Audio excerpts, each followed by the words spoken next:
हर हर महादेव देव, हर हर महादेव देव, हर हर महादेव देव। धर्म प्रेमी बंधुओं, श्री शिव महापुराण रुद्र संहिता युद्ध खंड के आज 39वें अध्याय में आप सब सुनेंगे शिव और शंखचूड़ के महाभयंकर युद्ध में शंखचूड़ के सैनिकों के संहार का वर्णन। व्यास जी बोले, हे महाप्राज्ञ, भद्रकाली के वचन को सुनकर शिव जी ने क्या कहा और क्या किया, उसे आप तत्वतः कहिए। मुझे सुनने की बड़ी ही उत्सुकता है। सनत कुमार बोले, काली के द्वारा कहे गए वचन को सुनकर महान लीला करने वाले कल्याणकारी परमेश्वर शंभु उन काली को आश्वस्त करते हुए हंसने लगे। तत्व ज्ञान विशारद शिवजी आकाशवाणी को सुनकर अपने गणों को साथ लेकर स्वयं युद्ध स्थल में गए। वीरभद्रादि गणों एवं अपने समान भैरवों तथा छत्रपालों को साथ लिए हुए महावृषभ पर आरूढ़ होकर महेश्वर वीर रूप धारण कर युद्ध भूमि में पहुँचे। उस समय वे रुद्र मूर्तिमान काल ही प्रतीत हो रहे थे। शंखचूड़ ने शिवजी को देखकर विमान से उतरकर परम भक्ति पूर्वक भूमि में गिरकर सिर से उन्हें दंडवत प्रणाम किया।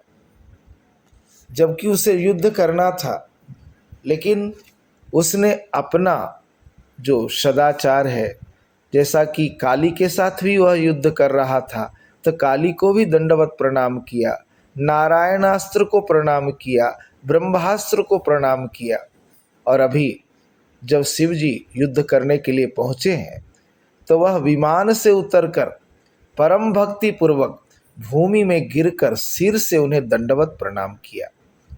उन्हें प्रणाम करके वह योग मार्ग से पुनः विमान पर जा चढ़ा और शीघ्र ही उसने कवच धारण कर धनुष्वान उठा लिया।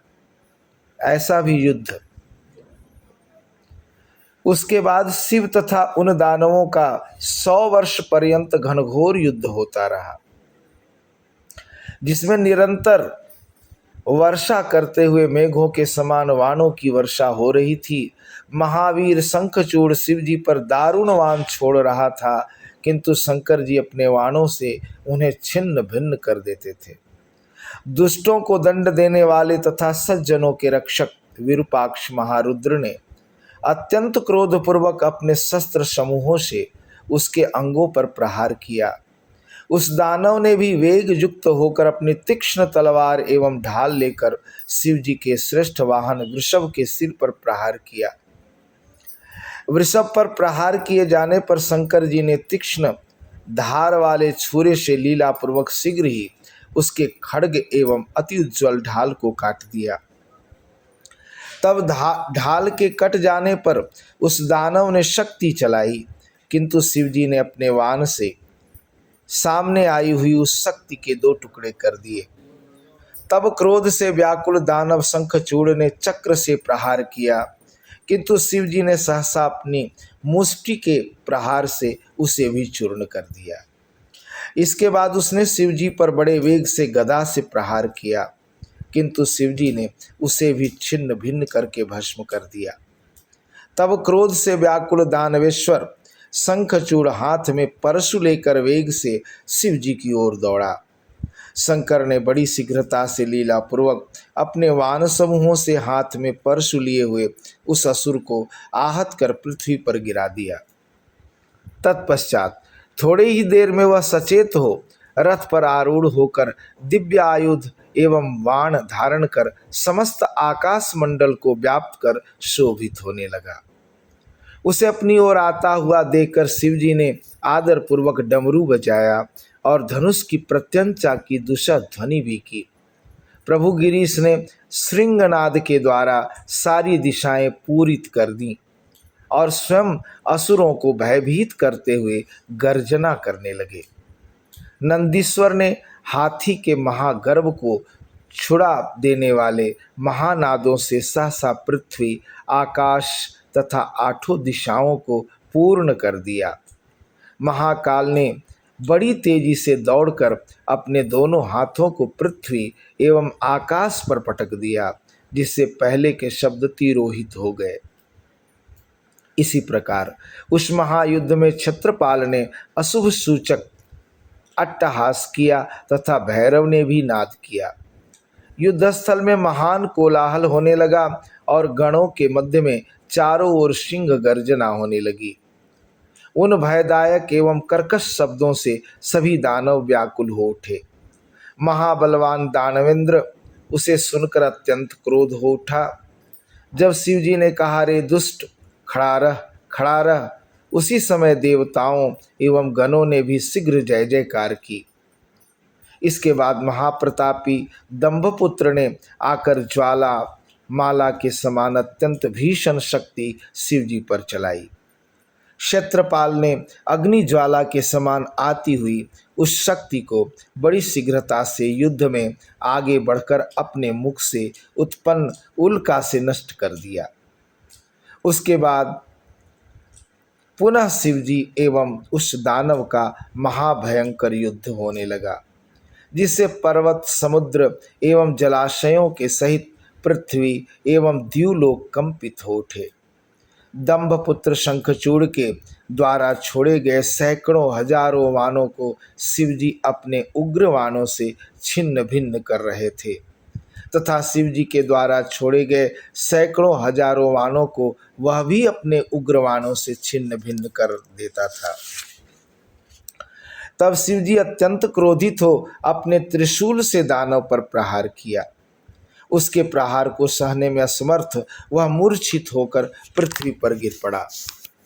इसके बाद क्षण मात्र में ही चेतना प्राप्त कर वह असुर धनुष लेकर वाणों से शिवजी पर प्रहार करने लगा।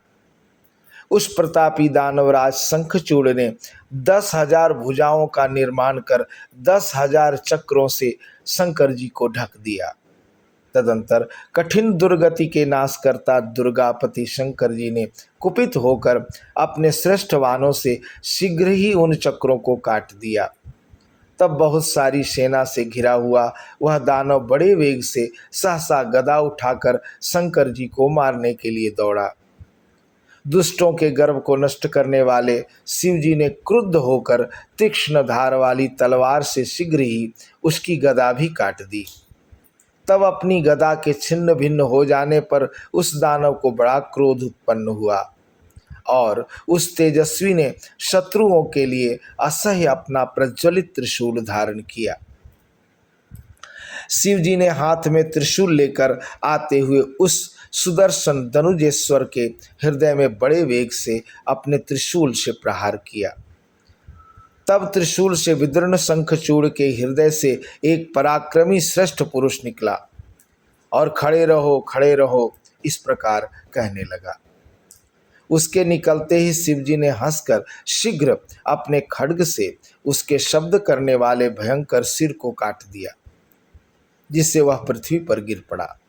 इधर काली ने अपना उग्र मुख फैलाकर बड़े क्रोध से अपने दांतों से उन असुरों के सिरों को पीस पीस कर चबाना प्रारंभ किया। इसी प्रकार क्षत्रपाल भी क्रोध में भरकर अनेक असुरों को खाने लगे और जो अन्य शेष बचे वे भैरव के अस्त्र से छिन्न भिन्न होकर नष्ट हो गए। वीरभद्र ने क्रोधपूर्वक दूसरे बहुत से वीरों को नष्ट कर दिया एवं नंदीश्वर ने अन्य बहुत से देवशत्रु असुरों को मार डाला। इसी प्रकार उस समय शिव जी के बहुत से गणों ने देवताओं को कष्ट देने वाले अनेक दैत्यों तथा असुरों को नष्ट कर दिया।